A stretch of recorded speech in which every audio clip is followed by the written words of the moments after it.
see you have little time, you can prepare this breakfast in just a few minutes. Let's start by taking some slices of bread.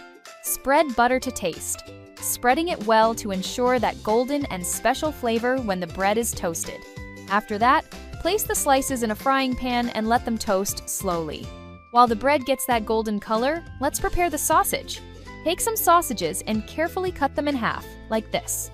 Cutting the sausage makes cooking easier and also helps distribute the flavor better over the toast. After cutting, set aside. Now let's check the bread. When one side is already toasted, flip the slices to brown the other side. Next, add the cut sausage around the bread, forming a tasty base. Meanwhile, in a bowl, add 2 eggs. Add 1.35 fluid ounces of milk, a pinch of salt, and a little black pepper. Beat everything until you get a smooth and well-aerated mixture.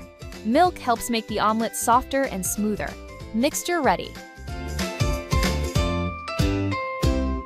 Now carefully pour it over the bread and sausage.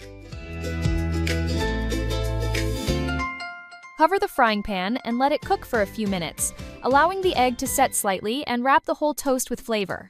While waiting, take the opportunity to cut a few tomato slices.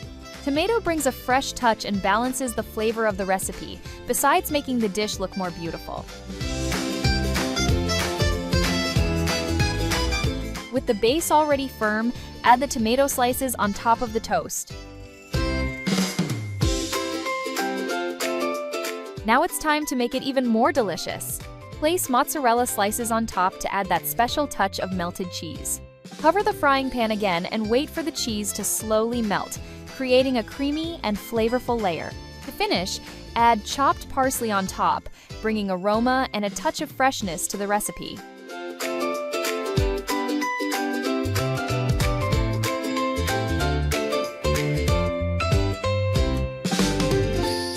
Now comes the final secret. Close your toast and carefully flip the preparation over the sausage, forming a perfect omelet toast, golden and fill. And it's ready! Our sausage omelet toast is ready to serve. Crispy on the outside, soft on the inside, and full of that homemade flavor everyone loves. Make it and tell me what you think!